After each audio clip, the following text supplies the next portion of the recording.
প্রতি বছর মা দিবসে উঠে আসে মায়েদের গল্প, মাতৃত্বের গল্প। কত ত্যাগ, কত স্মৃতি, কত বিসর্জন। তবে আজ এমন এক মায়ের গল্প শোনাবো যে গল্পে আছে শুধুই প্রতিশোধ, সন্তান হারানোর প্রতিশোধ। সাল 1981, চলছে কোর্টে ট্রায়াল। হঠাৎ এক নারী পকেট থেকে পিস্তল বের করে গুলি করলেন কাঠগড়ায় দাঁড়ানো আসামিকে। গুলিবিদ্ধ হয়ে মারা গেলেন সেই আসামি। এ হত্যার কারণ জানতে হলে যেতে হবে আরো 11 বছর পেছনে। 3 সন্তানের জননীর নাম মেরিয়ান বেজমেয়ার। বাস করতেন পশ্চিম জার্মানিতে। থাকতেন সবচেয়ে ছোট মেয়ে এনাকে নিয়ে। বাকি 2 সন্তানকে দত্তক দিয়েছিলেন অভাবের তাড়নায়। খুবই হাস্যোজ্জ্বল ও বুদ্ধিমতী শিশু ছিল এনা। স্বাভাবিক বাচ্চাদের মতো স্কুলে যেত, পড়াশোনা করত আর মেতে থাকত খেলাধুলায়। জার্মানির গণমাধ্যমের তথ্য মতে একদিন মায়ের সঙ্গে ছোট্ট এনার কিছুটা মনোমালিন্য হয়। এনা রাগ করে বাড়ি ছেড়ে উঠোনের দিকে চলে গেলে ফাঁদে পড়ে এক প্রতিবেশীর। 35 বছরের সেই লোকটি পেশায় ছিলেন একজন কসাই। আগে থেকেই চাইল্ড মলেস্টিং এর মতো অপরাধেও অভিযুক্ত ছিলেন। এনার দিকে তার নজর ছিল অনেক আগে থেকেই। সুযোগ পেয়ে এনাকে আটকে রেখে ধর্ষণের পর শ্বাস রোধ করে নির্মমভাবে হত্যা করে। মৃতদেহ রেখে দেয় পাশের একটি খালে। খুনির নাম গ্রাবস্কি। পুলিশ সেদিন সন্ধ্যায় গ্রাবস্কিকে গ্রেফতার করে। কোর্টে গ্রাবস্কি এনাকে হত্যার বিষয়টি স্বীকার করে, কিন্তু অস্বীকার করে ধর্ষণের বিষয়টি। উল্টো এনার উপর প্রলুব্ধ করা আর টাকা চাওয়ার দোষ চাপিয়ে দেয়। এই মিথ্যা অপবাদ কোনোভাবেই মেনে নিতে পারেনি এনার মা মেরিয়ান।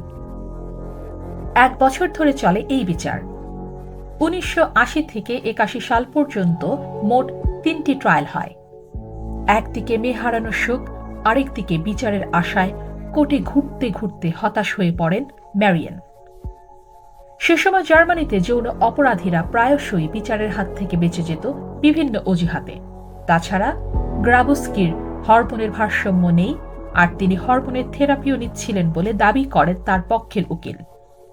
বিচারের কোনো গতি না দেখে দিশেহারা হয়ে পড়েন মেরিয়ান। তৃতীয় ট্রায়ালের দিন লুবেক ডিস্ট্রিক্ট কোর্টের রুমে ঢুকে পকেট থেকে পিস্তল বের করে 8 বার গুলি করেন গ্রাবস্কিকে। 6টি গুলি গ্রাবস্কির শরীরের পেছনে লাগে। হত্যা করার পর মেরিয়ানের চোখে মুখে ছিল না কোনো ভয়ের ছাপ।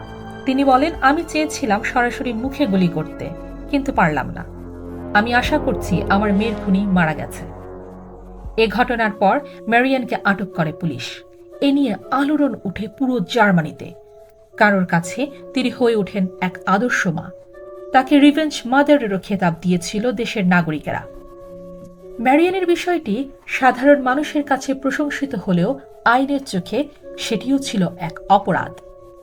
যদি মেরিয়ান ইচ্ছাকৃতভাবে খুন করেন, তার জন্য এক ধরনের বিচার, আর যদি মানসিক ভারসাম্য হারিয়ে কাজটি করেন, তাহলে আরেক ধরনের বিচার। পরবর্তীতে তদন্ত করে দেখা যায় হত্যাটি পূর্ব পরিকল্পিত ছিল। এমনকি মেরিয়ান গ্রাবস্কিকে হত্যা করার জন্য বন্দুক নিয়েও অনুশীলন করেছিলেন এক জায়গাতে। আদালত শেষ পর্যন্ত মেরিয়ানকে দোষী সাব্যস্ত করে এবং তাকে 6 বছরের কারাদণ্ড দেয়, কিন্তু তার মুক্তির দাবি জানায় সিংহভাগ জার্মান। জনসাধারণের চাপে 1985 সালের জুনে মেরিয়ানের সাজা অর্ধেক পূরণ হলে তাকে মুক্তি দেওয়া হয়। মেয়ের মৃত্যুর শোক নিয়ে আরো 11 বছর বেঁচে ছিলেন এনার মা। 1996 সালের সেপ্টেম্বরে মেরিয়ান ক্যান্সারের কাছে পরাজিত হন। তাকে সমাহিত করা হয় তার ছোট্ট মেয়ে এনার পাশে। দীর্ঘ 43 বছর পরেও এই ঘটনাটি এখনো স্মরণীয় হয়ে আছে জার্মানির ইতিহাসের পাতায়।